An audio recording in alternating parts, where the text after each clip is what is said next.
night, and you're tuned into Beltway Radio and Beyond, which can mean one and only thing. This is Chipchat. Welcome to Chipchat, everybody. I'm Chip. Who are you, Tez? You just told him. Welcome back. Yes, thank you. Glad to be here. Sorry, Tez was on assignment, on a very special assignment. Yes. Reporting on the news of the week. Yeah, just walking by banks that fell. Yeah, it's fun stuff. On Monday, that bank was there. That's true. Yeah, it was boarded up by the time you walked past it. Yeah. Also with us tonight is Charlie. You know what time? You know what season? It is. Charlie is here because this is a special episode, as many of them are. Special episode of Chip Chat. Yes, featuring Charlie and his Oscar recap. We are going to ask him if he made any money betting on it, which I'm sure he did by judging by how happy he looks. Yeah. We're not going to talk about Princeton beating Arizona and wrecking everybody's brackets already, because that would be sad for me. Also, we have another guest tonight. Joe Myers is going to be joining us. He is the guy behind a cool gadget called Ice Made Clear. It makes ice, but clear ice, which is a thing most people don't have in their ice makers at home due to various properties of water. But I, of course, have already ordered one of these, and it has not arrived yet, which is why we booked him here to. You're here you book these people just to badger them. Yes, that's the only reason. When you don't get your shipment, you bring them on. Yep, not as guests. Well, the pillow folks were quick. I got my pillow very quickly, so that was pretty good.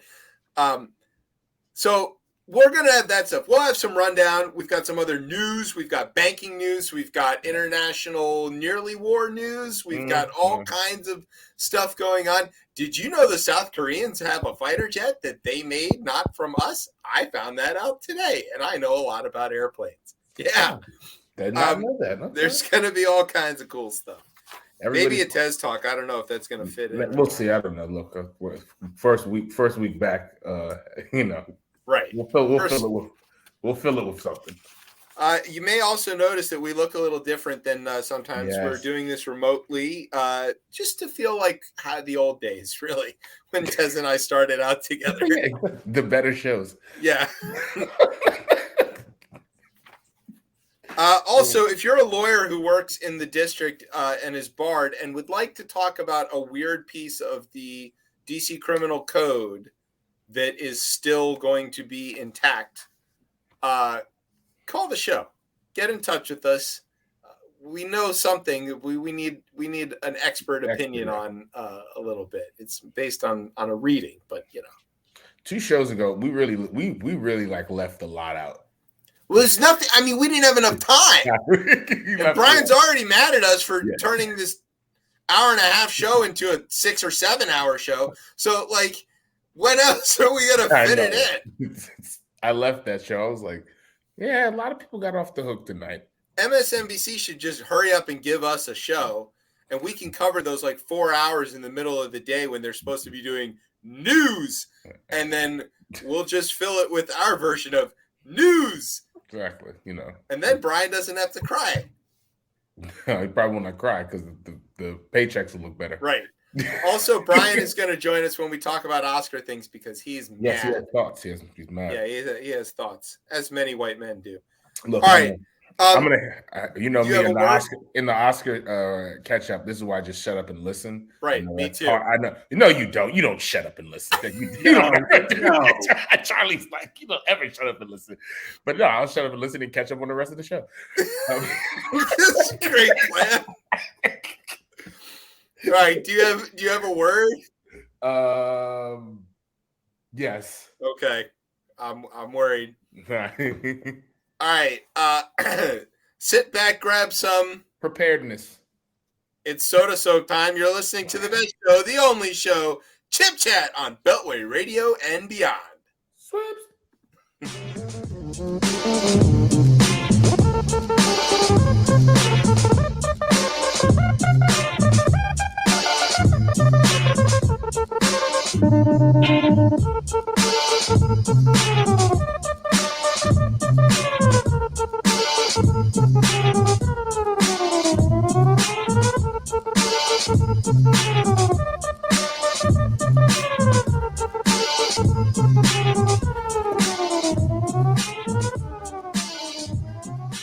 All right, welcome back to Chipchat here on Beltway Radio and beyond. I'm your host, Chip. With me is Tez, and hanging out tonight with us is Charlie and his cat. Hello. Hey, Charlie's cat. We got a star of the show now, finally. Yeah, right. Stunk up the whole apartment. The reason I kept on looking to the side while you two were doing your intro was because this one kept on clawing at the wall where her litter box is and laid a huge smell turd, didn't you, girl? Yeah, great. Do you want to name it Devin Nunes? Yeah. No, we scooped out Devin Nunes earlier today. Okay. You can't let him linger. No, only the Cranberries can do that. Speaking of things from California, nominally, let's talk about the bank thing. We understand that we have a responsibility on the show to talk about important issues. So this is the part of the show where I tell you about some stuff that's going on in the banking news. Hey, there we go. Yeah. So people have probably heard by now of Silicon Valley Bank that has collapsed, and there were two other pretty small, by some standards, banks that also collapsed. Now, you'll hear people talk about, it's the 16th largest bank. Yeah, but the difference between the top 5 and like 6 is several banks of difference. Yeah. It's sort of like the gap between like spot number 12 on the table and spot number 11 on the table in Premier League at the moment. It's like 27 points to like 30 points, 35 points, and then from 35 points to 60 some odd. What are y'all at? 60 something points? Uncatchably far. Yeah. So we're not out yet. You're not out. No, exactly. But back to banks. All right. So Silicon Valley Bank was a bank in Silicon Valley. It held a lot of deposits of categories of people who you might expect to put deposits in a bank named Silicon Valley Bank. So there was tech bros, crypto bros, broy bros, and super founders. Founders. Founders, VC scoopers or whatever they call themselves. These guys who buy 5 shares in the beginning of every company that ever comes up and then just hopes it turns into Facebook. Basically, all of the people who you'd expect. But a lot of those people are responsible for paying paychecks to people who actually work. So, it is a thing to pay attention to. All right, so the bank's holding those deposits. Then the bank fails. The FDIC only backs deposits up to $250,000. And so what about these guys who've got millions and millions of dollars in there? Are they going to get their money back? And so the government says, you know what, based on some extraordinary reasons, we're actually going to guarantee all of those deposits, and we're going to take over the bank, which is what the FDIC does when a bank fails anyway. The FDIC and the Fed took over the bank, replaced all of the people in charge, and they got nothing. They cut off all the investors. They got nothing. And then they used a neat trick of the Fed to fix the problem, which one could argue was a little bit caused by the Fed. So here's things that you need to know. We talked about this briefly, but the FDIC took over the bank. It's also important to know that the new financial regulations that were put in place after the Great Recession in 2008 included these like stress tests and super regulatory restraints on banks that were capitalized above $250 billion, which Silicon Valley Bank made sure to stay below, right below that. Thus avoiding some of those regulations. Funny that. We talked about that many of the depositors in this bank, they're small businesses. They need their regular lines of credit just to pay the people at the coffee shop. The government protected all the deposits, but not the investors. So before you hear anybody talking about bailing out the bankers, they didn't bail out the bankers. They bailed out the depositors. And here's the most important thing to really understand is why this happened the way it happened. As a general rule, banks they take in deposits and they loan out money, but they usually are financially responsible for more money than they're holding at any given time because they've got other ways to call various notes due and pull in money and make people whole. And the system generally works okay that way. And one of the reasons it works that way is because banks hold a large amount of their deposits and cash on hand, not as cash, but as T-bills. They buy treasuries from the government, which are super duper secure because by law they have to get paid. Yes. Until June. Yeah, right. They don't tend to have a very high yield, but they have some yield, which is why the banks convert the cash into the T-bills. The yield doesn't really change very much, but the interest rate at which the T-bill pays back is the thing that the Fed is manipulating. So as the Fed raised the rates, increased the cost of borrowing, the T-bills that Silicon Valley Bank was holding became less and less valuable, even though they didn't do anything. Everybody following? So when some people Charlie is like, no, yeah. Like Peter Thiel, for example. Well, yeah, he was tipped. He might have known something and is shorted against this bank's stock, cause a panic of some fashion or another by text message or whatever, and people react quickly and yank their money out.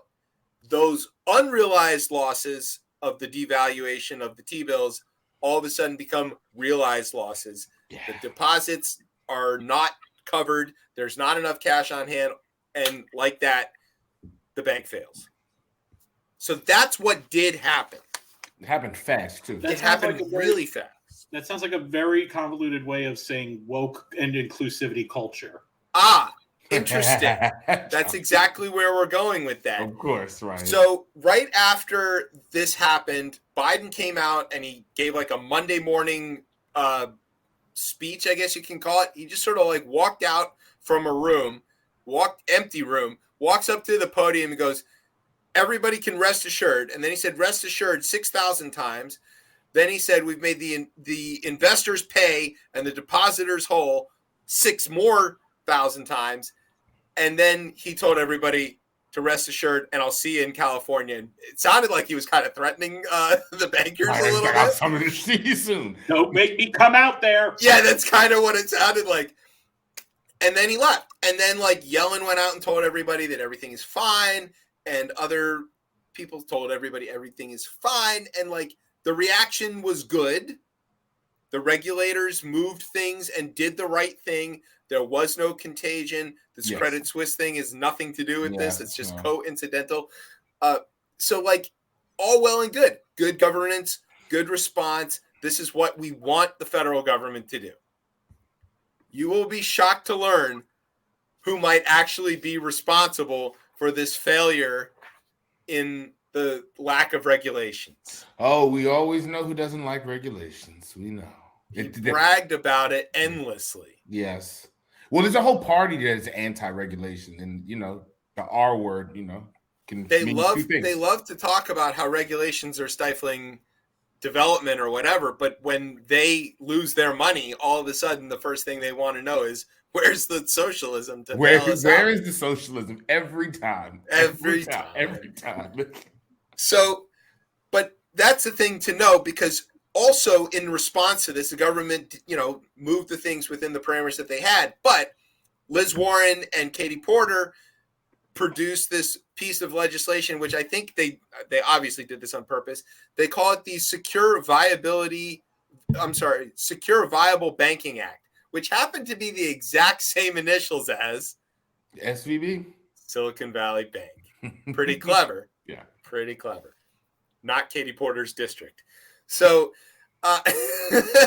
in any case, this basically seeks to reinstall the stuff that Trump took out in 2018 with his weird let's end regulations forever law. Yeah, that's a good name. I think that was the act. That was the act. I don't know what and Regulation Act. Yeah, something like that. I'm sure it was. Obliterate all regulations for the rest of eternity.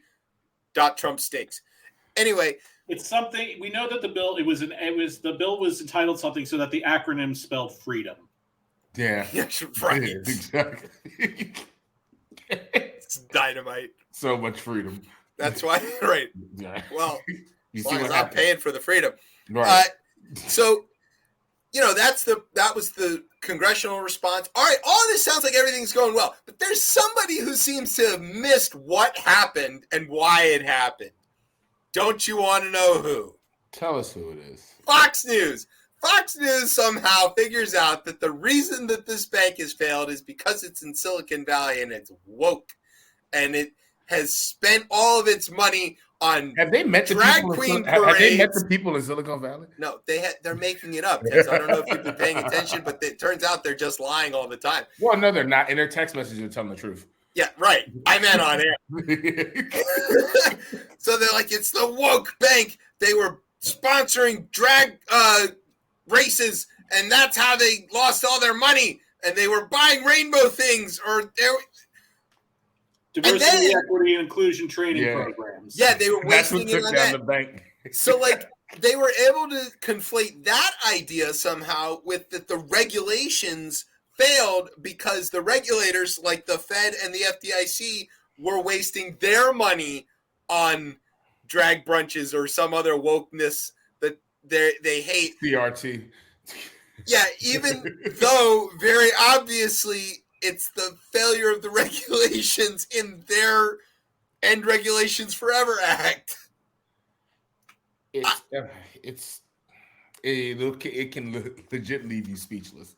That but we knew this was going to happen. We know the banks can't be trusted to do they can't be trusted to this free market work on their own stuff. Sure, yes, someone needs to have an eye on them because again, when these things fail, you have to go and bail them out. And in any sense of the form, even if you end up bailing out the investors with the larger banks, these things cannot fail. They can't fail because again, these bank runs have been the same for hundreds of years since banking. This happens in this country. But it didn't used to happen by text. It's exactly. So fast. It's so fast now. And yes, that's a great point there because once the text message goes out, and you can withdraw money on your phone. Right. That's what happened. It happens really fast. I think another point that's interesting is that the Fed only has they're blunt tools, right? They've raised interest rates, and sometimes you don't know where the ball is going to drop. And I think this is one of the ones. I mean, we probably could have expected it if people were doing their jobs and investigating it, but this one caught me a little bit by surprise. I was like, "Word? Oh, okay. I thought we were protected against this. Obviously not." The question of whether the raising the rates and creating unrealized losses, because what the Fed did to help pay off the deposits that SVB was responsible for was they basically bought back the T-bills from the bank at their previous price, not at the current price. And so that undid their damage to those particular T-bills. So but for some reason this didn't happen to everybody else. And I think strongly I think there's a strong difference between the ones who were capitalized above the limit and thus were required to submit to the stress test, and which would have included these kind of ideas and exposed it, versus the ones who are too small and unfortunately too small, or the ones who are intentionally too small so as to avoid the regulations. And those people probably are kicking themselves at the very least right now, or should be potentially facing charges for willfully evading stuff because you had to dump money or whatever, blah, blah, blah. I think there's still some charges to come out of it. I think DOJ is investigating this. They're looking into it. They're looking into it. I mean, also, the people have to be able to trust them because, all of this is a faith system, right? In the sense that it's all of faith. And we can't get, I think the moves that they made were that was probably a hell of a weekend at the White House and the Fed and the Treasury. But that's why you have a Treasury Secretary like Janet Yellen, who was a Fed chair and who's a world-renowned economist, not some idiot that you played golf with.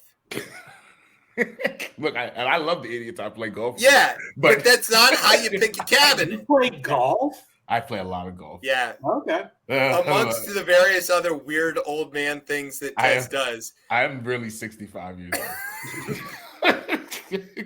Someone told me when I was out in out in Palo Alto, and someone told me, was like, why do you dress like the people who live out here? Because I had like my sweatpants on and my Patagonia jacket on, and I was like, this is pretty bad. I give me funny looks because they're looking at me like, what the hell? So yeah, no. I'm a 65-year-old white man. Yeah. Who works with technology. Exactly. That's confusing. Very confusing. All right. Speaking of confusing, we're going to take a break. Yes. When we come back from the break, we're going to talk to our guest, Joe, who is going to be joining us. And I hope that if you are paying attention, this banking stuff, you understand it is about trust. Yes. And people can abuse that and try to abscond with a bunch of money, Peter Thiel. So you should be paying attention to who is violating trust and who is taking advantage of that. I didn't ask to be born into capitalism, and if communism was a better story, they would have won. Yeah, absolutely. Communism. It's a party. That needs to be on a shirt. I think it is. Is it somewhere? That was an actual party that my fraternity threw. All right. On that note, we're going to take a break. You're listening to Chipchat on Beltway Radio and beyond. The sweeps. That's funny.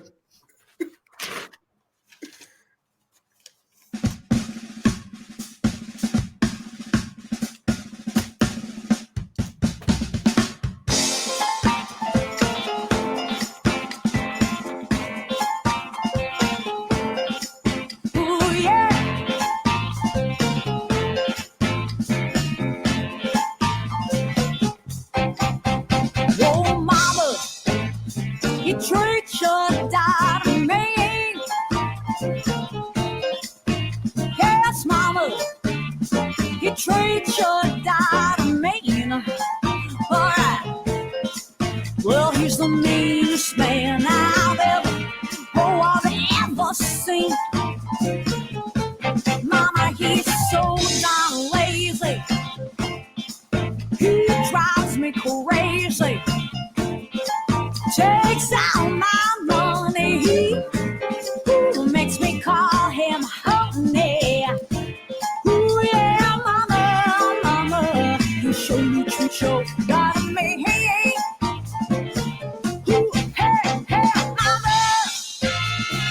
Treat your darling. Yes, mama. Alrighty, treat your darling. All right, welcome back to Chip Chat here on Beltway Radio and beyond. I'm your host, Chip. With me is Tez. Let's pop me up. And hanging out with us is Charlie. Yo. Say hi, Charlie. Hi, Charlie. There you go. Okay.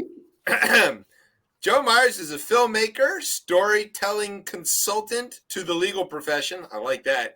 And product designer. He is a partner in Story Shop Films. He has directed a variety of national broadcast features, documentaries on subjects including domestic violence, human rights law, personal and cultural stories, race in America, a lot of stuff this show tends to cover. His work has been seen or distributed on PBS, World, NIDA, APT, Discovery Networks, all over the place. His honors included a National Academy of Television Arts and Sciences Regional Emmy Awards. That's a thing, right, Charlie? Yes, it is. Multiple prominent festival screenings. Joe is also a partner in Trial Story, where he teaches the tenets of storytelling as a persuasive medium to lawyers nationwide. I hope you're teaching the right lawyers. This could get really bad. Myers is a successful inventor and product designer, which is why we have him here. But most of none of that matters because he made this ice machine thing. Ice Made Clear, a device that lets people at home make those cool, super clear, giant ice cubes that all the fancy bartenders have. And now he joins us here. Joe, welcome to Chip Chat. Thanks. Joe. Thanks, Chip, Tez, and Charlie. Appreciate it. You just said everything, and I'm not sure that I need to say anything. That's great. That's the idea. Oh, and I'm out here in California, by the way. Did you crash the economy? Huh? you just all I heard was it sounded like kind of like a robot. Oh yeah, one of those chat GPTs. Mm-hmm. I don't have any money in Silicon Valley Bank, by the way. There we go. Nobody does anymore. No, I didn't. They wouldn't have given me money anyway. Fair enough. Brian, if you hear the echo, fix the echo. Can you hear me? We can hear you, Joe. Can you hear us? Okay, good. Yeah. Yes. Yeah, all right. Okay. It's good enough. Fight through the echo. Yeah, you'll be. So here's the thing. I haven't actually gotten this product yet, and I haven't played with any of your competitors' products. I'm not badgering you about my order. I just did it This like is what he does. a week ago. When did you order it? No, it was like Monday. It's okay. Oh yeah. If you ordered it on Monday, it'll ship out by the end of this week, early next week. We ship once a week. Okay, well, I was just teasing it. We're not Amazon. That's good. Okay, so I haven't played with it, and I haven't played with any of the competitors' versions of this idea, but I do know a little bit about ice machines. So I'm gonna guess how the device works, and then you're gonna tell me how I'm wrong. Okay, I didn't know why I was here, but I guess it's more of a game show. Well, not usually. It's a bad one. Right. Okay, so my first guess, fairy dust. Yeah, there's a lot of that involved. Mm-hmm. Okay. Correct. The next thing is, I think there's pumps circulating the water so that it builds up like in a commercial ice machine, layer by molecular layer. No. Mm-mm. Aha. There's a blog entry on the website that tells you I that's not how didn't it read works. it. That would have wrecked the game. Yeah. No. Okay. C3, underpants gnomes. Wait, what was C? Underpants gnomes. Yes. I knew it. If I were to place the blame for the clear ice anywhere, it would be on underpants gnomes. Though I don't know what those are. Remember, step 3 is profit. Yeah, we don't know about step 2. I get it. I'm getting like about half of the words, so I'll just pretend like I'm hearing all of them. Oh, hold on. We're having bad audio. I don't know. It's probably my No, it's device. kind of garbled, like it's compressed, and I don't know. Maybe the streaming guys are. Sometimes the fix for that is to log out and log back in. You want to give that a try? Yeah, I can hear you well enough. Okay. So since I didn't guess how this thing works, do you want to tell people how it works? Sure, I can tell you basically how it works. There's really only one way you can do this that doesn't require. Whoa. Hello? You got big. Oh, that really freaked me out. I want to see you guys. I want to like talk to myself. There's really only one way you can do this that doesn't require electricity, and that's to look at how nature does it. So if you take a look at, let's say, a pond or a lake that's frozen in the winter, you'll find that the top couple layers are clear. You don't always notice that because it's all scratched up and messed up and everything. But if you came out there with one of those ice hockey Zambonis and smoothed it out, you'd see that the ice was clear. And the reason for that, if you think about a cloudy cube from your freezer, anyone's freezer, it's usually clear on the outside, cloudy on the inside, right? Yeah, because there's air in there. Yeah, there's air in there. So that's an extreme example. They're not all that bad, but they all have some air. And the reason is, as it starts to freeze, for lack of a better scientific term, that air wants to come out of the water. But in a regular ice cube maker, it can't because it's freezing everywhere all at once, right? So it gets trapped in the middle, and you get the cloudiness. So you have to create a situation where the water wants to freeze in one direction rather than from all directions. So you insulate maybe one side or something like that, and it starts. Yeah, well, gives a place for you the got to air to insulate escape. all but one side. Right. So yeah. So maybe I didn't hear you. That's probably what. No, you said what I meant to say. Oh, okay. Yeah. To create the conditions of like a pond, it's not exposed to the cold air except on one side, so the air has a place to go. Yeah. And pretty much every one of my competitors, they all work the same way. From freezing from the top down. So they all work the same way, but every one of them has slightly different features. Most of the ones you'll find on Amazon that are cheaper and are copies are not very good quality. I'll put it that way. There are some out there that are good quality, but most of the cheap ones you find are not. You're liable to tear the trays when you're taking them out because they freeze in there, and you got to kind of give them a pull. The base that it's in is made out of styrofoam or other crappy material and ends up falling apart, so on and so forth. This device has a base that is roto-molded, like one of those really expensive like a Yeti coolers. Like a Yeti. Yeah, so it's one solid piece with insulation inside, but there are no seams. It's just a really thick shell, and so it's very durable. And then the trays that go in it are incredibly durable. Of the many that I have sold, I've only ever had one customer that tore one, and then we just replaced it. So it's a really durable product. Costs a little more, not as much as some of them. There are some out there that cost quite a bit more, actually.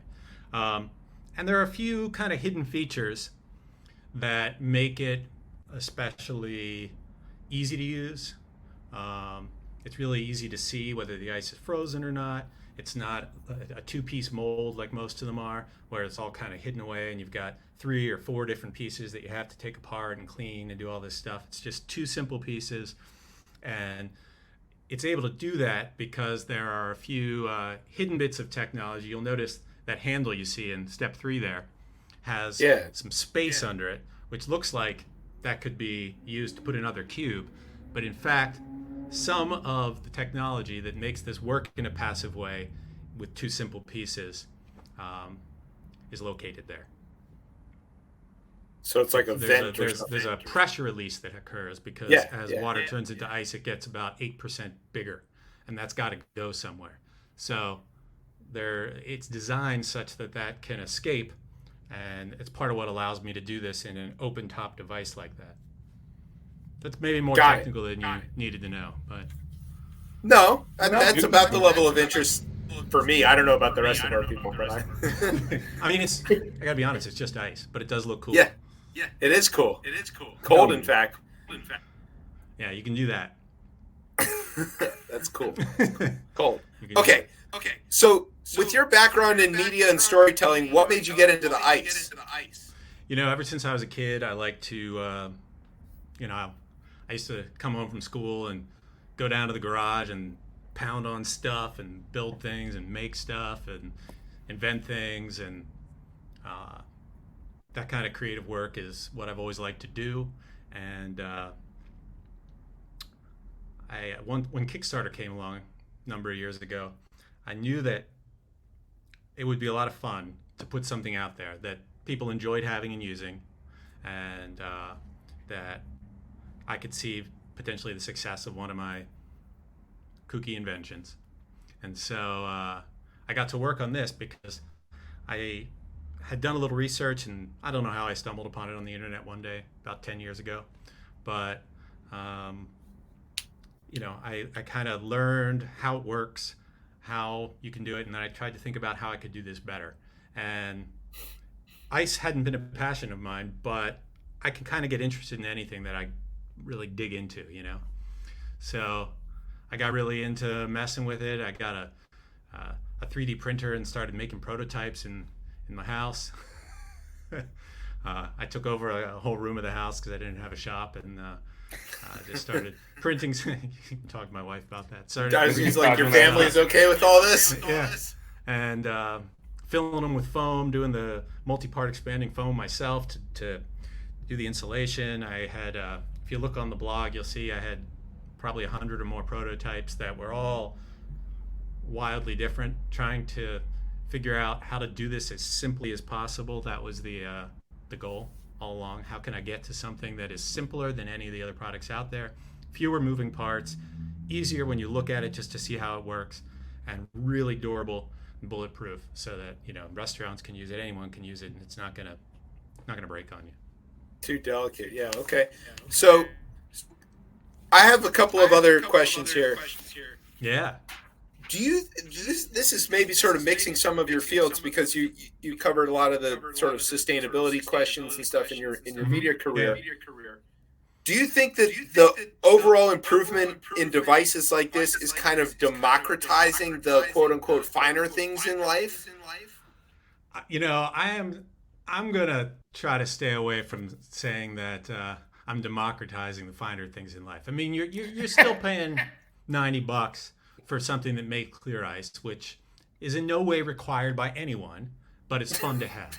So, you know, is it? But I'm not paying $2,000 for it. Right. It's not. I wouldn't go so far as to say it's a luxury item, but democracy is something that we need in our government, not in our ice makers. So Well, I'm not gonna say I'm saving the world with ice. I'm making something that's fun to use. It makes your drinks cool, but not cold. It doesn't water them down because the ice melts slower. It looks awesome. You don't get the stinky freezer taste. So if you're someone who loves a bourbon or a whiskey, you like nice spirits, it's going to work better for you. It's going to taste better. It's going to look better. People are going to, your friends are going to be like, that's cool. What is that? Yeah. That's where I get a lot of my sales, actually. Just, word of mouth from people that have them and show them to their friends. Must be nice to have friends. Well, you interrupt all your friends, Chips. That's why you don't have any friends.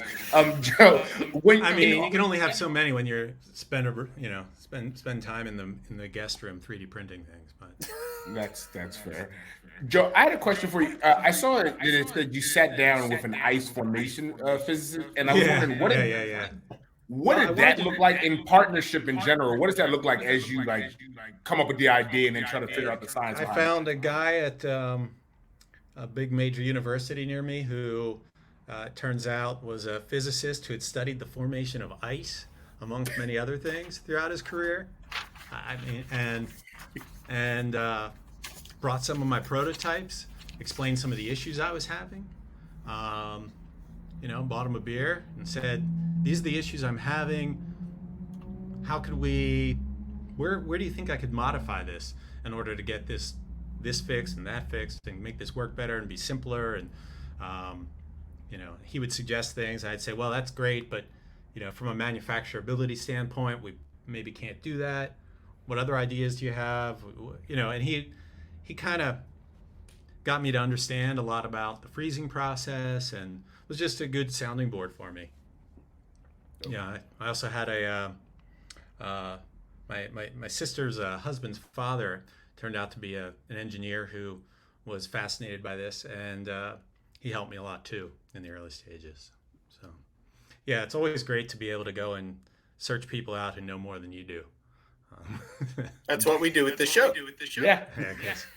I mean, if you're just going to sit around and try to figure it all out yourself, it's probably not going to work. No, it's not. Trust me. We've tried. So, you make a lot of documentaries and stuff. Have you ever thought about making a documentary about two fake radio hosts?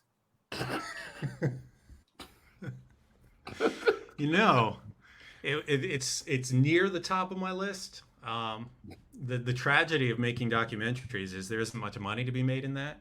That's okay. We don't have any money anyway. No, you got to find someone who will sponsor it. So you find me the people who are going to put up the money for this, the foundation, the wealthy individuals, what have you, and we'll get it done. I'm gonna sell some of that clear ice and make a big pile of money. Yeah, the clear ice is definitely a good second income for me. I wouldn't say I'm getting rich on it, but that's okay. I'm doing all right, doing better than I expected to when I did the Kickstarter.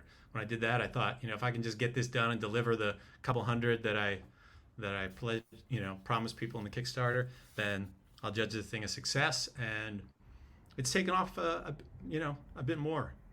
So well, we're really glad because I've got one on the way. I want to pitch one more idea at you. Last week our guest was Dan Formosa, who is a pretty well-known designer, engineer, does a lot of stuff with food equipment, usability, all that kind of thing. You heard of him? I don't know who he is, but I don't know who a lot of people are. So That's okay. We had him on also to talk about his book about baseball. But what he talked about was that the previous time he was on, Tez wanted to know if he'd ever seen any really badly designed things out in the world. And it turns out he's got an entire file of these things that he takes pictures of. So he brought us a bunch of them and explained what was wrong with them. What he wants is a TV show where it's like design SWAT, where we find the designer who designed something terrible, and Dan bursts through the door and goes, "What idiot designed this stuff?" And then he teaches them why they're wrong. A kernel of a good idea in there, right? It's got to be something that just isn't quite right, but it's kind of cool. There's something there that if it were done better would be cool. Because it strikes me that's what you need to be able to see in it for people to be interested. Sounds like a design version of Bar Rescue. Yes, that's exactly what it's supposed to be. Are you kidding me with this design? I don't know why you couldn't do that. And to do a reality show like that, you're going to need someone to put up some. You're going to need someone who says they're going to broadcast it, or a streaming service who will take it. Let's see if Beltway Radio and Beyond wants it. I might know a guy. It's certainly cheaper to do those things than a lot of other kinds of TV. Tez has a couple of iPhones. We can probably film it ourselves. Yeah, Absolutely. Just get a switcher. Yeah. Get a wireless switcher, iPhones, some floodlights from the Lowe's. It'd be good. Exactly. You got your host already. We've got the host. Yeah. You got the host already. Tez didn't know he was volunteered into this. Well, I'm sure it'll get done, including me. I named Charlie here. I looked both of you guys up. But You didn't find out about Charlie? Charlie is no. He's a star. Charlie's actually got a lot more credits than we do. You sell me way too high. You sound like a pimp trying to whore out their bottom bitch. We have been together a long time, Charlie. Man, That's true. If I knew that's what this was going to be like.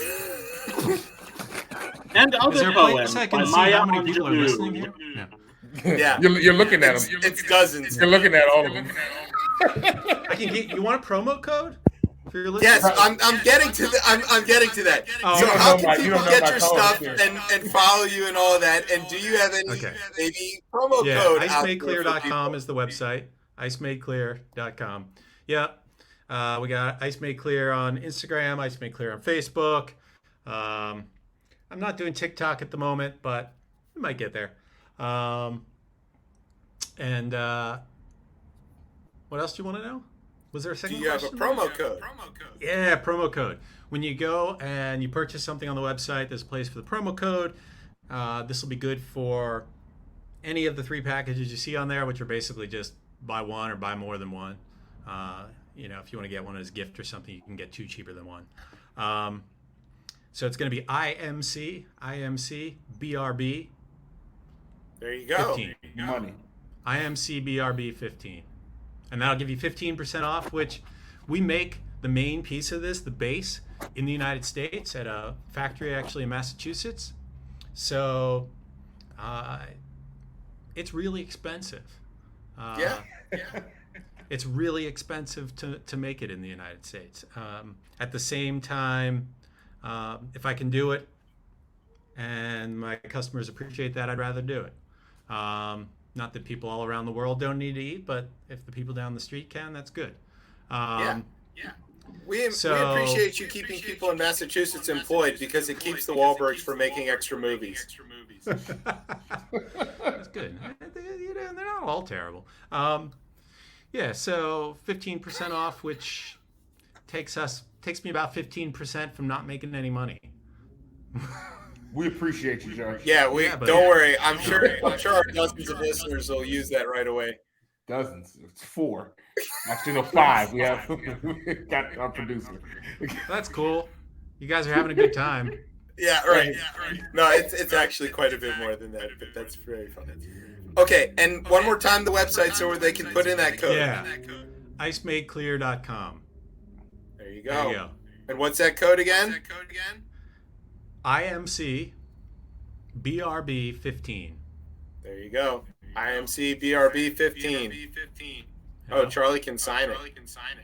That's useful on radio. I mean, it's all streaming today, so it's good to have that talent. That's true. Yeah. Okay. Joe, we know it's a school night. We'll go ahead and go. We're going to go to a It break. is. And I when we gotta come go to back, bed we're going to here. talk to Charlie about the Oscars. Joe Myers, Cool. thank you so much for hanging out with us here on Chip Hey, Chat. thanks for having me on. That was a lot of fun, and I'm going to listen to your show a little more. Thanks. Appreciate it. Cool. Now we Thanks. got We've got Chip 3 listeners now. All right. You're listening to Chipchat on Beltway Radio and beyond.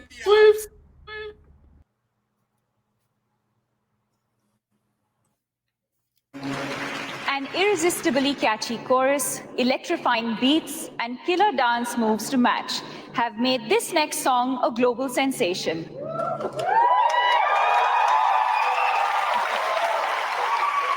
It plays during a pivotal scene in RRR, a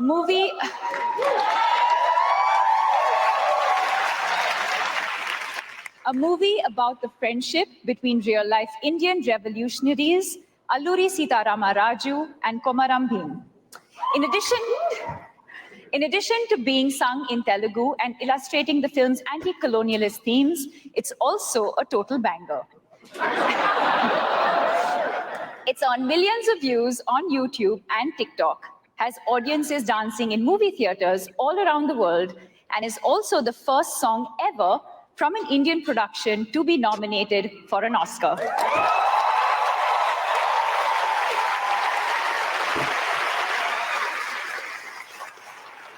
Do you know Natu?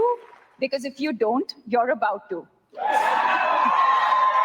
the film RRR, this is Natu Natu.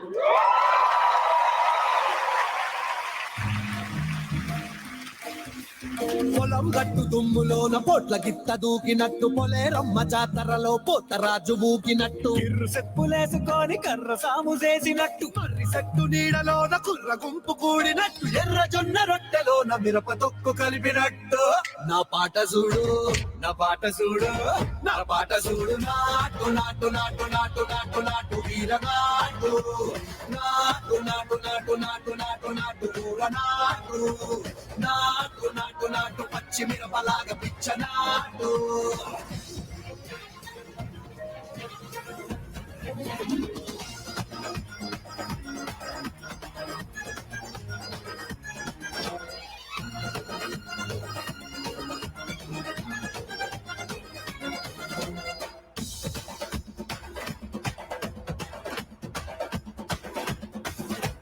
గుండెల తిరిపోయేలా దండన కరమోగినట్టు సెవులు silly పడేలాగా keys పిట్ట కూసినట్టు ఏలు సిటికెలేసేలా ఎవ్వారం సాగినట్టు కాలు సింధు తొక్కేలా దుమ్మారం రేగినట్టు ఒళ్ళు చెమట పట్టేలా ఈ రంగం చేసినట్టు నా పాట చూడు నా పాట చూడు నాటు నాటు నాటు నాటు నాటు నాటు వీర నాటు నాటు నాటు నాటు నాటు నాటు నాటు కూర నాటు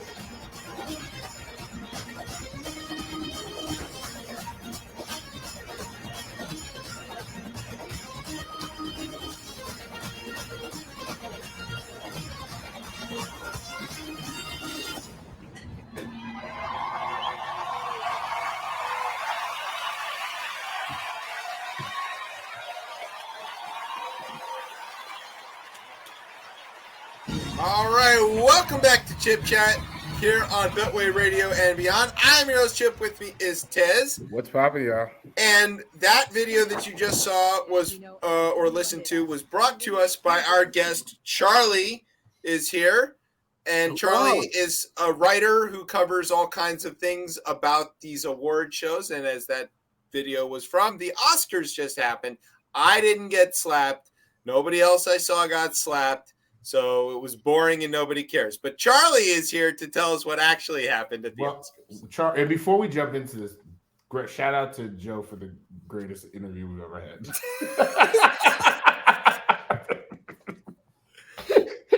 He agreed to it. Charlie, why'd you throw him that curveball like that? He completely whiffed on it.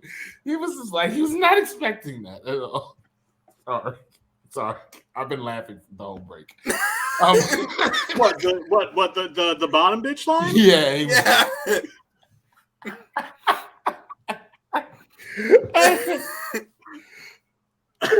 No, I'm sorry. No, this is not. Yeah, I can't improve that at all. Eventually, he figured out. You're the ones who keep having me on. Yeah, I know. We haven't learned yet. No, you obviously haven't. Okay, but we do want to learn about the Oscars. Charlie, tell us what happened at the Oscars. So, what a night it was. The independent blockbuster Everything Everywhere All at Once took home 7 Oscars, including Best Picture. This is the first time in I want to say 15 years we've had Best Picture winner win that many awards. Last time that happened, you have to go back to 2008 with Slumdog Millionaire. And just this marvelous, it's this crazy. Have either of you seen Everywhere? I haven't seen it yet, but now I want to. I mean, it's this insane, sci-fi multiverse movie that centers around an immigrant family, trying to keep their business afloat. You see Michelle Yeoh won Best Actress, the great Michelle Yeoh. You may remember her from the Bond movie Tomorrow Never Dies and Crouching Tiger, Hidden Dragon. Yeah, or also Crazy Rich Asians. Crazy Rich Asians. Yeah, that's the other one.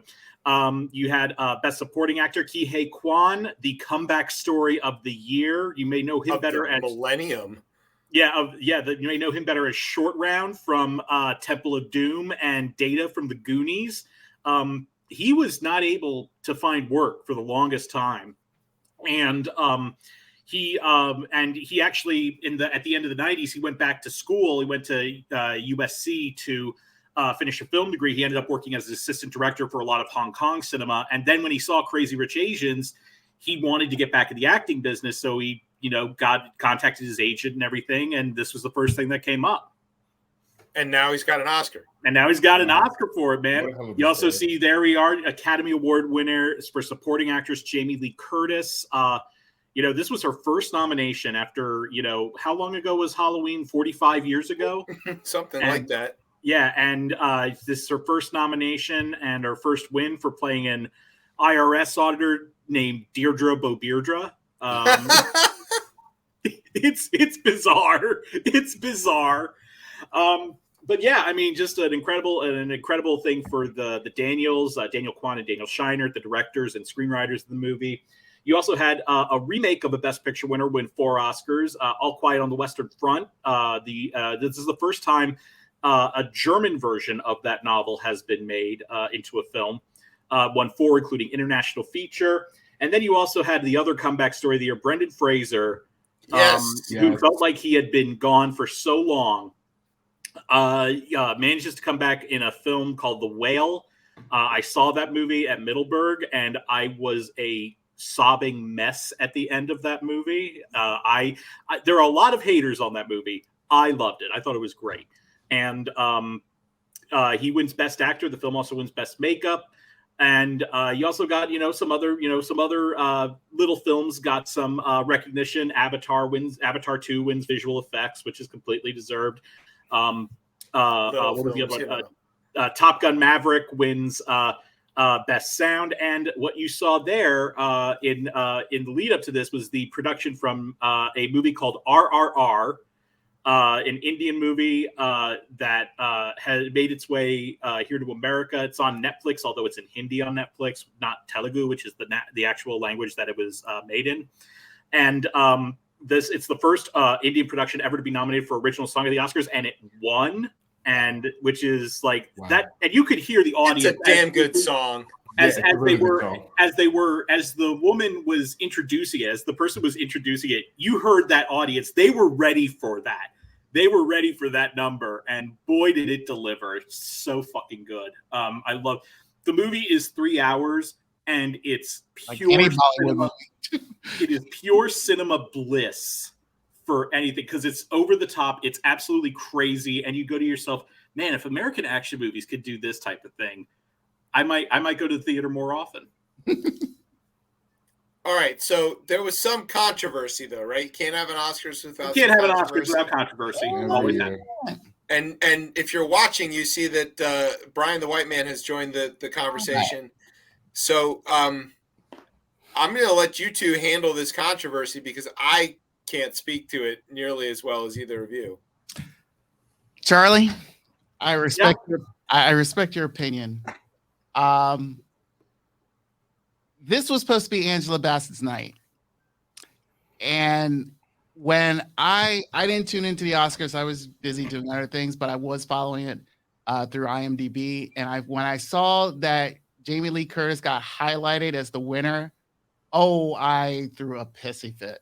I mean, it's like, and as you can see, everyone's standing up and cheering, if you see the video, but Miss Bassett did not stand. Miss Bassett did not do anything. And if you see this little picture here, her husband was kind of shocked too. So my question is this: how is it that I saw both movies? I liked both movies, but I felt that Angela had a more memorable scenes than I felt with Jamie Lee Curtis. Jamie Lee Curtis, I felt, was just there. I mean, she played a good character, but to me, she did her best with it. I left that movie not remembering really her, except for if you do see the movie, her and Michelle Yeoh end up having 12-inch, hot dog long nail, hands or fingers and things like that. And of course, being this demonic, character towards the end. But in all honesty, it's like the way I'm stumbling through it is because I just felt like, really? If you gave it to her younger co-star, Stephanie, who was also nominated, she was phenomenal. Yeah, that was one of the things I was going to say. Yeah, no, she is the discovery of this movie, because after that you just go, holy shit, who was that? Mm-hmm. Yeah. So it's interesting, I get, the weird thing about this is, it's all about, personal preferences and taste. The thing about the whole thing about it being Angela Bassett's here is it started out that way because a lot of people weren't thinking that she was going to be much of a factor in this race. And then she gets nominated at places. She wins the Golden Globe and she wins the Critics' Choice Award. But then the British Academy Awards came around. She gets nominated. She loses to Carrie Condon from Banshees of Inisherin, which is understandable because the British Academy has their own thing going on. And a lot of times they will, if there's someone from their home turf, even though, yes, I know Ireland is not Britain. It's close enough. I think they fought a war over that. Yeah, school buses. Which, even after, even with that, we kind of expected her to lose there anyway. Then SAG came along, and I thought she was going to win SAG. I thought she was going to win the Screen Actors Guild Award. And when she lost to Jamie Lee Curtis, that was where the tide was turning. So it was one of those things where, at least in the momentum picture, she had it early on, but it kind of petered out. Now, that could be for a number of reasons. And I'm actually with you. I do, as much as I loved Everything Everywhere All at Once, and I really liked Jamie Lee Curtis in that movie, the win feels weird. It's such a weird win for me. And I can't explain why. It just feels that way. Is it lifetime achievement? Like, is it that? Right. It kind of felt like that. Both, right? What I thought was going to happen was that the lifetime achievement narrative for Angela and Jamie would split. Mm-hmm. And I thought Carrie Condon from Banshees was going to win. That's what I thought was going to happen. And I thought Jamie would also be hurt by the fact that she was nominated against a co-star, which is. It's like what I say about vote splitting. It's a thing when it's a thing when it's a thing, and it's not when it's not. Which is my universal get out of jail free card on that. It does feel like a weird win, and I get it, man. The idea of Angela Bassett holding an Oscar is something I badly want to see too. Mm-hmm. I mean, come on. She is a national treasure.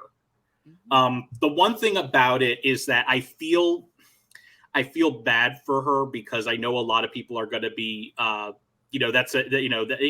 image has been gone all over the internet, and I don't want that for her because she was smiling later in the night. She didn't do what Eddie Murphy did when he lost, which was, that was tragedy. He didn't storm out, but he did leave. He left. He just left. But I need to point this out. Yeah. My sister, she sent me a video a couple days after the Oscars, and she pointed out to me because Jamie Lee Curtis mentioned her parents, and they're, of course, historical industry people, and I felt like it's like, okay. I mean, at the time when I saw her speech and heard her speech, and it was like, okay, she's honoring her parents. I get it. And then my sister sent me the video, and I saw the fact that when Liza Minnelli won her Oscar, and everybody was stunned then. And she pointed out this how Liza Minnelli also is an industry kid, beat out Diana Ross, her role in her iconic role Lady Sings the Blues. Yeah. And there was another woman who was up that year. Yeah. There was another Black woman who was up that year too, I believe. Right. So, and it was like, okay, what is the Oscar? Again, this is where it sometimes goes back to, I mean, mind you have got all these conversations among the Black community and partially white like me, to where we feel that, okay, what really does it take for roles that seem more significant to be fully seen and recognized in the Academy? Because, mind you, last year we felt, this was Will's year, but unfortunately he tainted it by slapping Chris Rock. Heavy on the taint. This year, everything is almost like a clean slate. We're coming in cool. Is it due to the fact that either what Will did, or when we had this pregame discussion where you felt like, oh, is it because it was a comic book movie? But the thing is like you had two guys win for playing the Joker, comic book villains or villain, because they were both playing the Joker, winning Oscars. Yeah. And I was like, you can't, and I felt like, how is it you couldn't have a queen of a fictional country who came in and played a role of a lifetime, honoring a fallen brethren in this movie during their filming, and just delivering lines that felt like made you, like I said, I left that movie theater feeling her pain before she died in the movie. And I was like, oh, damn, she's coming in. And her chewing out Okoye, if anyone hasn't seen and bringing another person back to life in the process. Yes, you need to see that scene alone. And that right there, I literally could have yelled out in the theater, says, that's the Oscar winner. Because her chewing her out made perfect sense. But no, you give it to Jamie Lee Curtis with her long hot dog fingers. Explain. I can't. It's a momentum thing. It's just the way that some people were. I think there is a bias. I know what you bring up a good point about the fact that yes, two people have won for playing the Joker. I think the thing about that is that those were. I think there is a definite bias when it comes to Marvel, because of what Marvel is in the industry and the feeling that the fact that, the Marvel Cinematic Universe is this whole thing, and it feels like it has consumed so much. And, and those movies are, for lack of a better word, they're exhausting. They're exhausting. There's so many of them, and you have to stay for the credits, and you have to know all the little bits about all these different things. I mean, I stopped following them a long time ago. I don't think it's a justified bias, especially if someone is decent and deserving of recognition, like Ruth Carter for her. She became the first Black woman to win 2 Oscars with her costume design for Black Panther: Wakanda Forever. But I don't know. It's just like one of those things. The one thing I will say about like you bring up Liza. Liza was by far the front runner that year because Cabaret won 8 Oscars that year, including directing, beating Francis Ford Coppola for The Godfather, which did take Best Picture. But she's also had that fractured relationship, I think, with her mother, and her mother, of course, had that untimely end, of course, because of her alcoholism and everything. It's just one of those things where just like the momentum shifted, and it's unfortunate for her. I want it to happen for her at some. I want add her to the list with Glenn Close. We want to see this happen, but dear God, and I think it's also it also sucks because she had to wait. She had to wait. How long was it? Almost 30 years. 30 years since What's Love Got to Do with It. So. I can only say that that's how the cards shook out, and I know a lot of people feel bad about that. If she had been an amazing actor in a white Marvel movie, would it have made any difference? No. Okay, it's just a Marvel thing, not a white versus. I think that's what really is the thing, and I think there is a snobby element of the Academy that probably was just like. Okay, it's nice that you're nominated, but we're not taking it seriously. And I think that's unfortunate because don't the Marvel movies win for like visual effects and stuff? No, the Marvel movies have never. Here's the thing. So the Marvel movies actually have infamously awful visual effects. They've never won. They've never even won. with it seemed pretty good to me. What about this? Not for sound either. Like that's pretty. I don't think they've won. I don't think they won for sound. I think the only wins Marvel ever got were the 3 wins for Black Panther. And that was costume design, original score, and production design. Score was good. And that was a Best Picture nominee as well. Yeah. Yeah. I mean, we would have solved this with Angela Bassett if she won for her role in Vampire in Brooklyn in my house. Yeah, right, of course.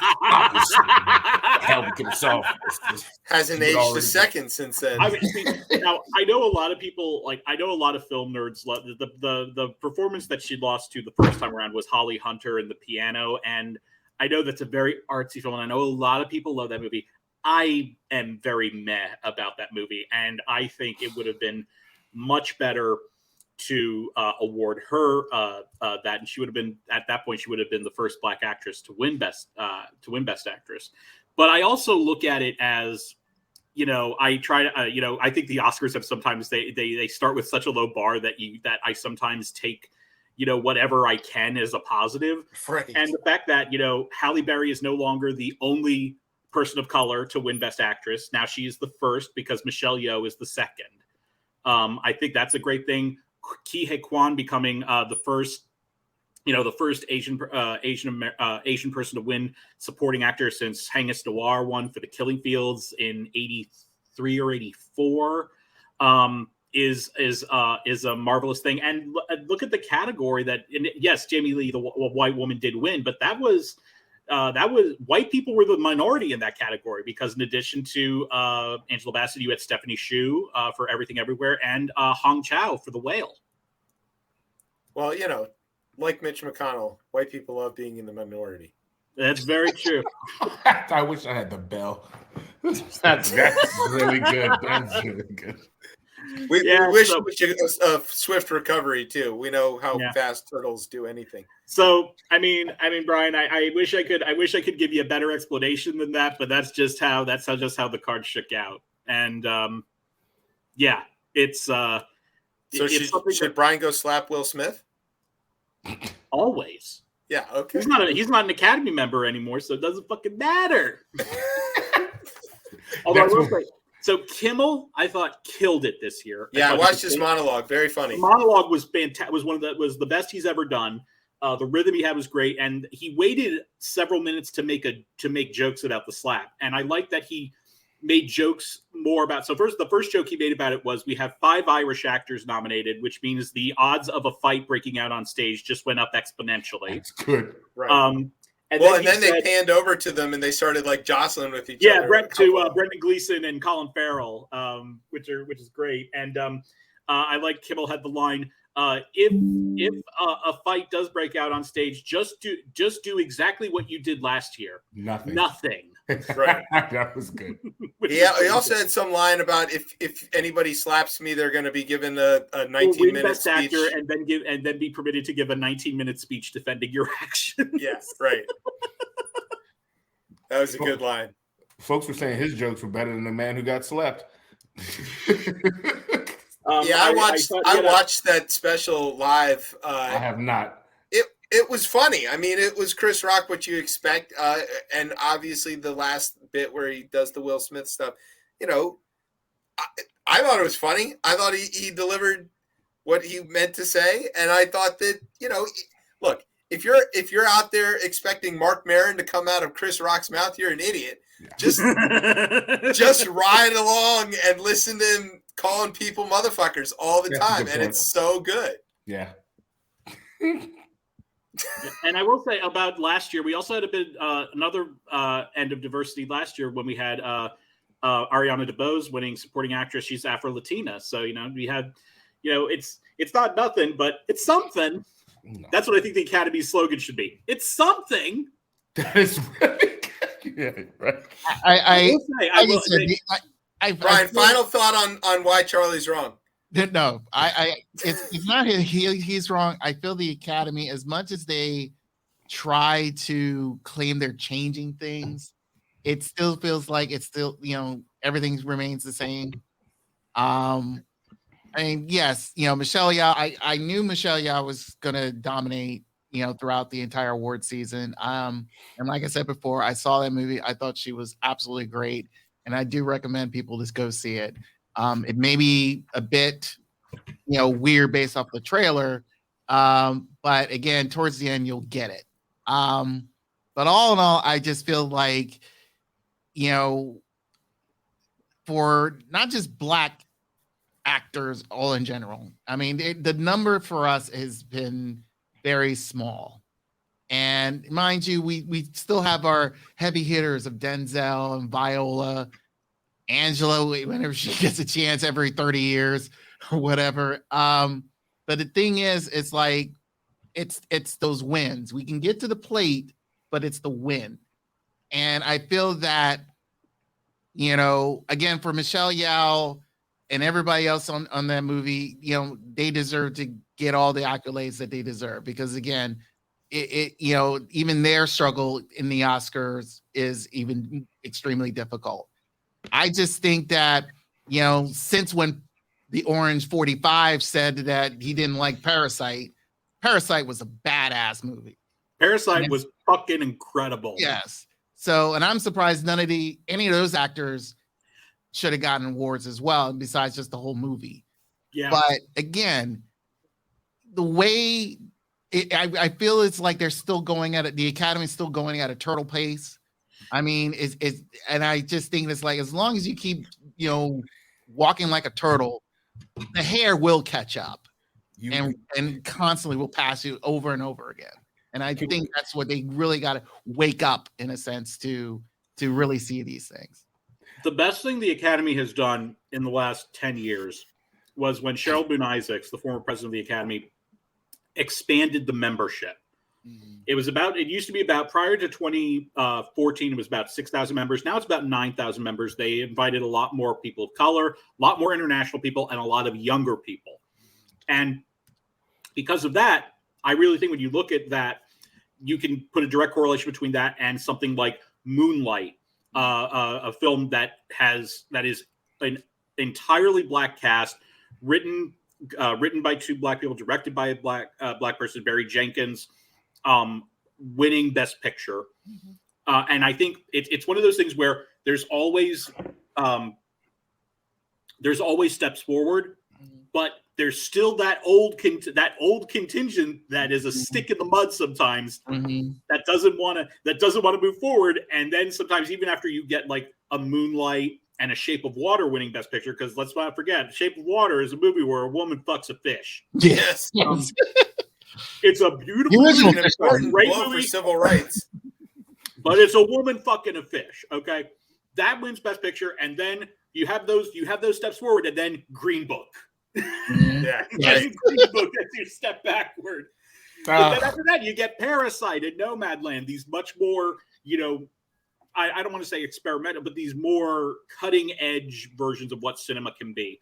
And they still have a long way to go. You're absolutely right. They still have a long way to go. It was disappointing that we didn't have a woman nominated for Best Directing this year. It's a crime that we are approaching as my very good friend Ryan McQuaid, who's the executive editor at Awards Watch. We are nearing. He always points out we are nearing the 100th Oscars. We have had 2 films by Black directors win Best Picture. We've never had a Black winner for Best Director. Right. And that's awful. In 100 years of Oscars. Yeah, almost 100 years. I don't know why we expect the Oscars to move faster than America. It's also moving faster than the industry. That's the thing. It's the reflection of the industry. Yeah, right. So I don't know. I don't have any expectations of that to do right. And when they do right by Black folk, what took you so long? But I can definitely get the frustration around it. But you gotta let that go. That's like being a fan of that Washington football team, man. Hey, let that shit go. Well, there was also this kind of worry about sexism because so one of the movies that was up for Best Picture, one adapted screenplay, is this movie called Women Talking. Right. Which is a great movie, or as Mark Wahlberg called it at the SAG Awards, Women Are Talking. And I call it Women Be Talking because if there's 2 things women be doing, it's talking and shopping. That's funny. That is. I use any excuse to bring that up. But one of the things that women talking got shafted this season. We thought it was going to be a player in all these categories, and then it ends up only getting picture and adapted screenplay. And for some of us, that was a surprise because we thought its momentum was gone. And one of the things that we were worrying about early on was there's all these, because it's an ensemble piece, you have all these women, all these cast members trying to get into supporting actress. And we were worried, wait, there's the one supporting actor, there's Ben Whishaw. What if Ben Whishaw, the man in the movie, is the only acting nominee for Women Talking? Now, fortunately, we didn't have to worry about that because none of them got nominated. So bad. That'd have been so bad. Oh my God, that joke would have written itself. I know it's right there, and we were legitimately worried about that at one point. So it's also the reality of there's only 5 spots in these categories, so it's you got to be you don't just have to be a part of the conversation. You got to be at people's at the top of enough people's lists to get into that spot. So. I mean, that's another challenge on its own, but that's why we have that's why we have campaigners. That's what we have campaigners for. Well, I thought they expanded the number of Best Pictures, right? They expanded it to 10 for 2 years, and then they did a sliding scale, and then last year they said, "Fuck it, we're going back to just a straight 10." And I'm immensely glad that they did that. So they should do that to all the categories. I mean, the Emmys. I've heard some people saying that it could lessen the honor of it, but here's the thing: the Emmys used to be all 5 categories. Now it depends for each one, and for a lot of their main categories, you could have 6 to 8 nominees in a category, depending on how many people get submitted for consideration. And it hasn't lessened the honor at all. And if anything, it's still just as prestigious as it was. So I say, let's look into that. The one thing I'm not on board with is, and it's weird that I'm on this. I am not on board on genderless categories. I'm not on board for that. I understand why some people would be. It's not a hill I'm going to die on. And it's also weird because I'm a member of 2 organizations that give out awards in genderless acting categories. The Dorian Awards, which is the gay and lesbian film critics group, and also Film Independent, which puts on the Spirit Awards. They switched to non-gendered categories this year. But doesn't having the gender just give more people a chance? That's what my thing is. I am always on the side of more awards. Yeah, so maybe make a 3rd category of if you don't want to identify as one or the other, you can be in that category. Then you get even more awards. That's why bowl games are good. More people get to be winners. And you can sell more ads on TV. Sell ads on TV. So wait, did you say earlier that Princeton beat Arizona? Yes. And I had them in my It's final over. Oh, I didn't put them in the final four. But I did not put them in the final four. No. I didn't put them in the final four, but I that watched was the good thing Arizona about play this year's Oscars is that they aired the Oscars aired while on HBO you had the finale of The Last of Us. Yeah. And on CBS, you had the drawing for the NCAA. Yeah, you had the selections on there. So that was their competition. And the ratings actually still went up. So you know what? Good for them. They didn't need to reinvent the wheel. They just need to do a solid show. They did it.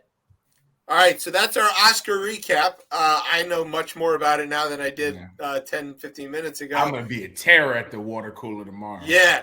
All of a sudden, Des knows there's a category called Best Actor. Yeah, right, exactly. Yeah. Did you guys know there's a best director and a best from the actor? Mummy won that category? Can you believe it? No, shocking. Right, exactly. From the Mummy. Yes, wasn't the Mummy. Good God. Yeah, what a he comeback. played a What a 600 comeback. guy, you know? I mean, from That's what I very saw funny. of that movie, it looks really crazy. So, All right, so here's what we're going to do. Let's take a quick break. When we come back, we'll have the third half of the show. Me might have a Tez talk. We don't know if he's got one or not. But we are going to talk about DC getting screwed, and we're going to make Charlie do something that he does really well besides talk about Oscars. You're listening to Chip Chat on Beltway Radio and beyond. Sweeps.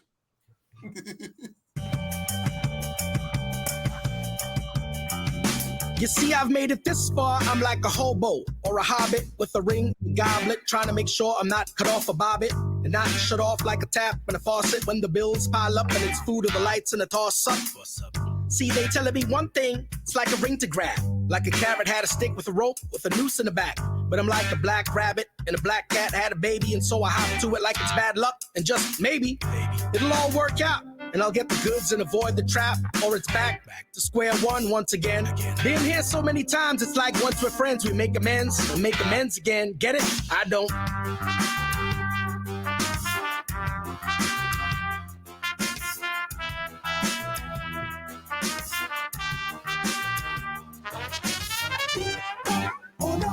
Not this again. Not this again. Not this again. Not this again. Risking my life and that of my next of kin. They don't know. It's like I'm a showboat in a slow boat on fast waters. They in a towboat. And when it busts, there ain't no floats. And with no floats. Welcome back to Chip Chat here on Beltway Radio and beyond. I'm your host, Chip. With me is Tez. Hanging out with us is Charlie. All right. So now we've come to a part of the show where we talk about news. It goes news. News. You go news. There it is. Okay. News. Better. There you go. Speaking of news, Republicans.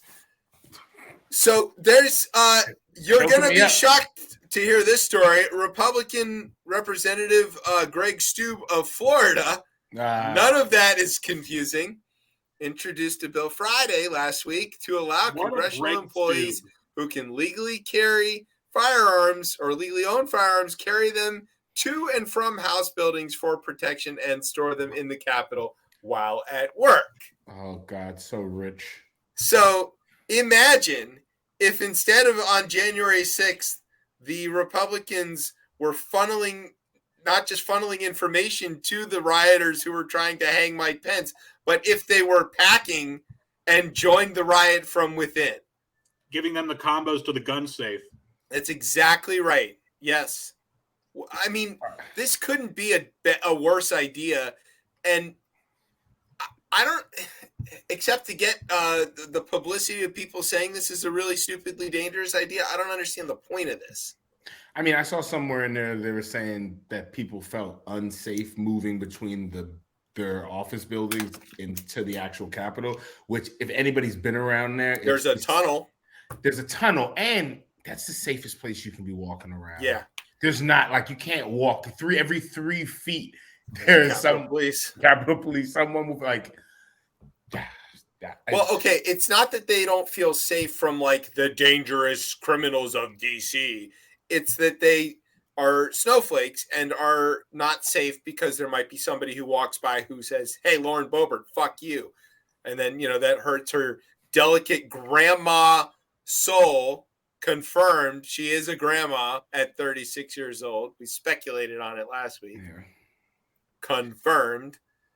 Yeah, they're not worried about like crime in DC the way that people who live in DC. But they're going to use that, guys. Even in the release notes, that's with the quote unquote crime. And so that's exactly where this goes. That like at the same time that they're doing this, they're I don't know if you want to call it straw manning DC crime, but they're using this idea of the criminality of a black city as a justification for them to bring weapons in for the purpose of overthrowing the government. It couldn't be more on brand for them. Yeah. Throw in Tucker crying about his M&Ms and you've got everything all at once, everywhere, all the time, or whatever the movie's called. But there's this weird other piece to this, and this is why I said if there's a DC lawyer who wants to get involved, we want to know about it. I was tipped off to something interesting. You may remember that the district worked to revamp their criminal code. It's been sitting 100 years. 100 years with all of these weird additions. It includes all kinds of stuff that doesn't make any sense. It also doesn't seem to have proper penalties for a lot of things. I heard you can still get 40 lashes. Yeah, 40 lashes for cursing or whatever. It's all still in there. And so, like, there was the attempt to, rewrite this. And no, they didn't do that. They did rewrite it. It took 15 years. It took a long time to do this. And people involved.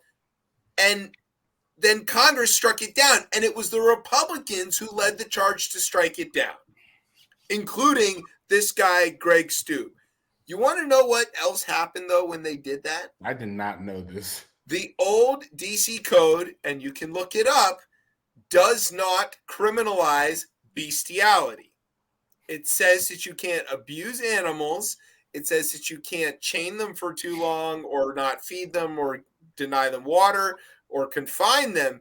But it doesn't say it's illegal to fuck animals. And which so is why Newt Gingrich is not getting anything.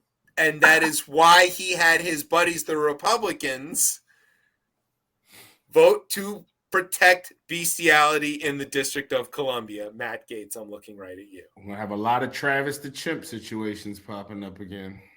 I mean, what is... let's give credit where credit is due. Biden hasn't helped on this either.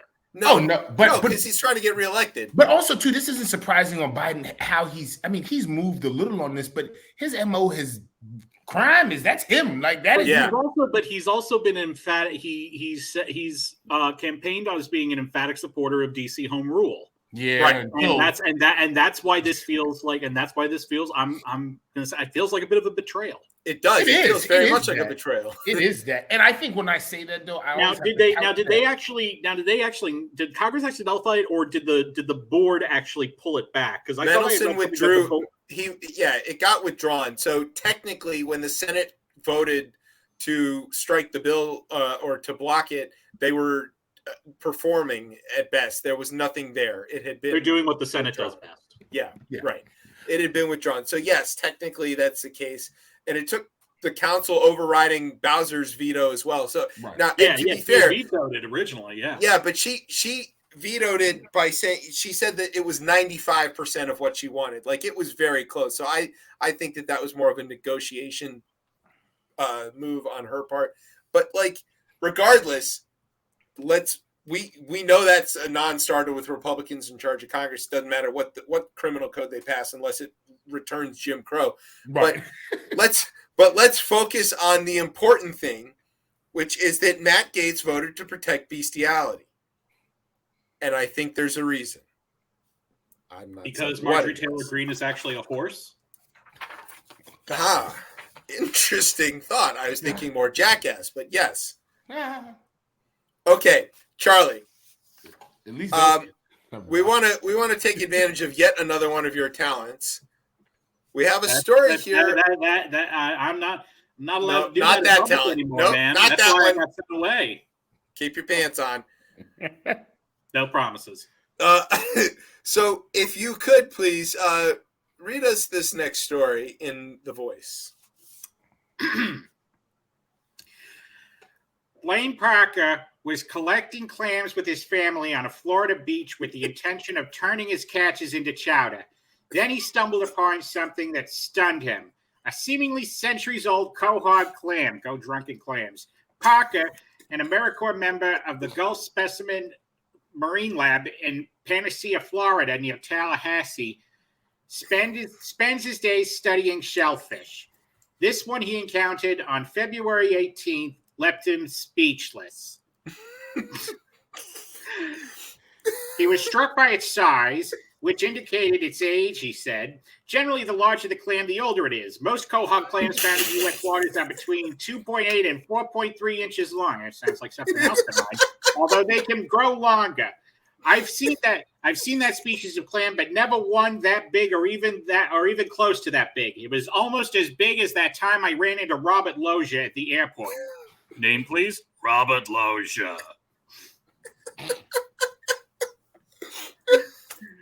Explaining that the average quahog weighs between a half pound and that his discovery was 2.6 pounds and 6 inches long. Waka waka. As trees do, clamshells form yearly growth rings. Parker counted the external rings with a fingernail and reached 214, meaning the clam would have been born in 1809, just like Abraham Lincoln, the 16th president, and one of the most inconvenient neighbors you ever had. Hi, Roger, I noticed that your grass is getting a little long. Yeah, Abe. Used to have a guy for that. Dick. Parker decided to name his discovery Abraham Lincoln. People on social media loved it. Although some quahogs live for hundreds of years, the majority of them are deceased between 30 and 40 years, Parker said, adding that spotting this particular species at Alligator Point, which is on the Gulf of Mexico, also was unusual.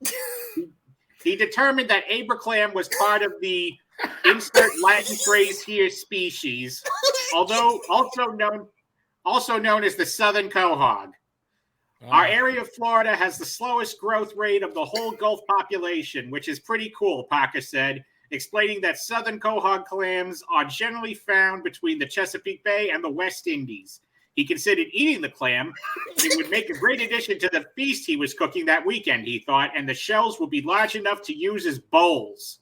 At the time, we were planning to make a chowder out of it, but we thought about the fact that it probably was special, said Parker, who kept the shellfish in a bucket of water. We decided not to eat it, and I brought it to work on Monday. Oh, God. That was awesome. Oh. I don't know what to call that except awesome. That was so good. Was really good. Disturbing. Yeah, whoever that guy is needs some help. Okay, so remember how we talked about starting our own micronation? Yeah, we had a guest on. We did. We had Her Imperial Majesty from Psycholia on. Turns out Just other people have Sealand. It's sort of like that, yes.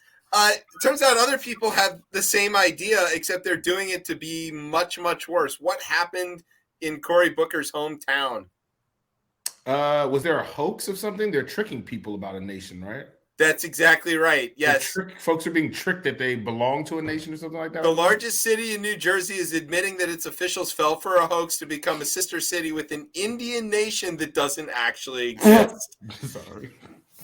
An Indian as in like the subcontinent, not as in Cherokee. The nation of India.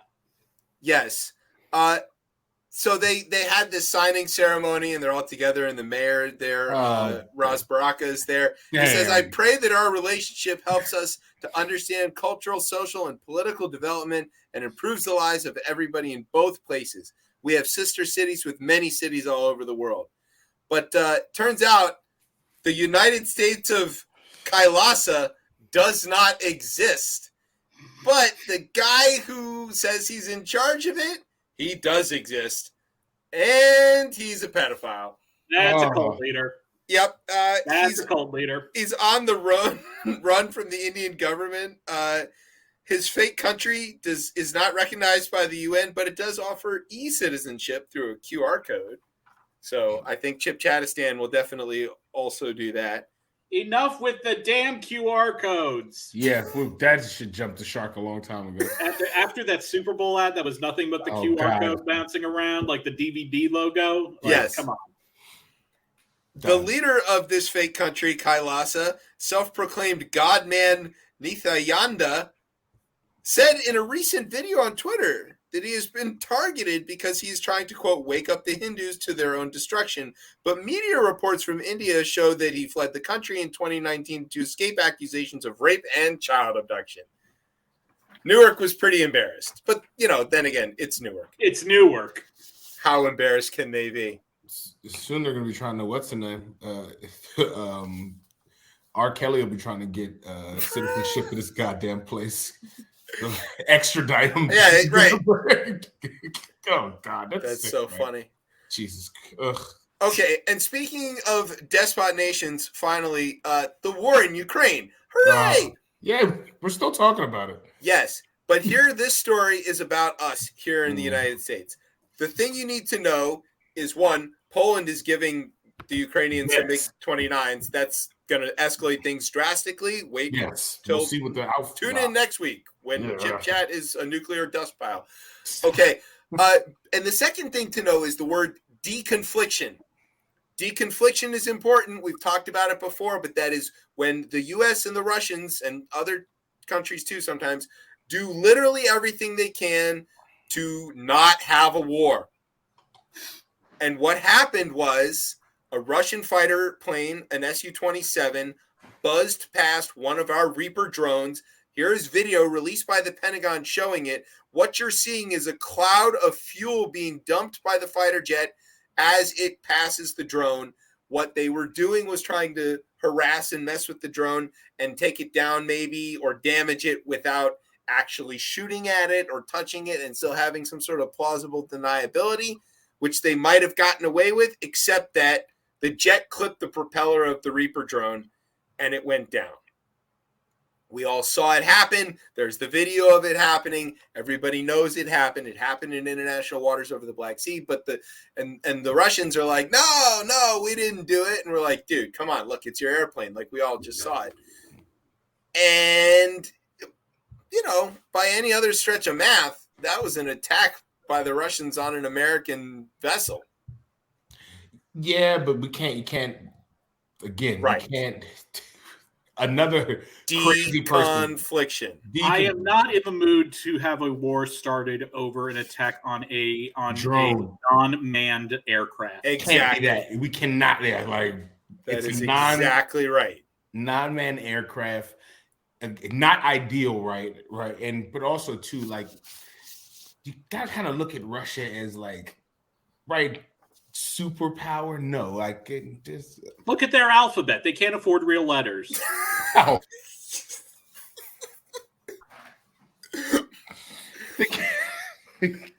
We know the Ukrainians write in Cyrillic too. We're just making a joke. It's all okay. Can I buy a vowel? Yes, to our massive Ukrainian audience. Yeah. Actually, we do get quite a bit of listenership in Ukraine. You're joking, right? No, I'll show you the geo-tracking. Yeah. It's 4 people. It's not 4. I don't know how many people are left. Depends what city they're listening in. Anyway, so deconfliction. Pay close attention to this, though, because this moment may factor pretty heavily. We're injecting more air power into a place, and now we just had a story about a conflict in the air. You got a lot of moving parts, and a lot of them are tipped with explosives. So this is bad. This is very bad, and it's gonna somehow probably destabilize other things that people are already primed to want them to be destabilized, even though we're not in a recession, but they keep saying we're in a recession. Christ. It's like, that's not how that works. The job market, you can't have a job market at 3-4. Yeah, but if you want there to be a recession, you can make talking up the recession and talking down the economy is a good way to trigger it, as we just saw with SVB Peter Thiel. And I'm going to keep saying that because I think he did it. I think he was mad at somebody for being too woke or whatever, and he just tanked them. Because he can. He can do that, yeah. You don't cross the Trump, gate. he can do that too. Oh God. All right, you hear the music? I was gonna give in one, because we are talking Oscars, and I'm not the biggest movie person, but I had a chance to screen Michael J. Fox's documentary Still, and amazing, high level. I think everyone will enjoy. He was the winner. He was awarded the Jean Hersholt Humanitarian Award, so he actually was awarded an honorary Oscar a couple months ago. So, good for him on that. To go along with his, I think 4 or 5 Emmys, I think. Yes, it fits right next to the flux capacitor in the DeLorean. Right. Actually, Christopher Lloyd was the person who actually gave him the Hersholt Award, which was a beautiful thing. Wow. That fits. Okay, we want to say thanks to Joe Myers for his cool ice contraption. I can't wait to use it, and my kids will be very impressed, I'm sure. And he can't wait to come back on Chipchat. Yeah, I hope so. You know what? We'll get him on with better sound. We'll bring him in studio. It'll be great. We've got a freezer right there. He'll feel at home. But I'm the bottom bitch. You got it, Charlie. Don't worry. Thanks to Charlie for go. being our bottom bitch and being so gracious as to watch an ungodly amount of movies and TV and everything else. So we don't have to. When do you get to vote in this stuff, Charlie? When do I get to vote in this stuff? Yeah. At the end of the. Oh, you mean when do I? When are you joining the Academy? Once I'm done getting the blackmail materials in PowerPoint and Photoshop. Dynamite. Okay, very good. We want to thank the Academy, our radio partners, Stitcher, Google, YouTube, all of that stuff. We are live on YouTube this week, unless we got kicked off. We'll find out. Thanks to our digital media meatball, Isaac Elam. Thanks to our home on the interwebs, coplaymedia.com. And thanks, as always, to our family here at Beltway Radio for making us sound as smooth as the crypto bros crying into their NFT flakes. All right, where can everybody get you on the social medias, Charlie's? At Charles Bright on Twitter. And your writings they can get at? goldderby.com. There you go. Tez, where can they find you on the socials? You can find me on Twitter at DC Cortez, and you can find me on Instagram at Ketchum Quarter. All right, you can find me and the show on Twitter at ChipChatRR, and you can find us on Facebook or Instagram at RipChipChat, and you can, of course, find us every Thursday night at 9:30 here on Beltway Radio and Beyond. I'm Chip, that's Tez, and that's Charlie. You've been listening to ChipChat on Beltway Radio and Beyond. Yippee-ki-yay, ki-yay, ki-yippee.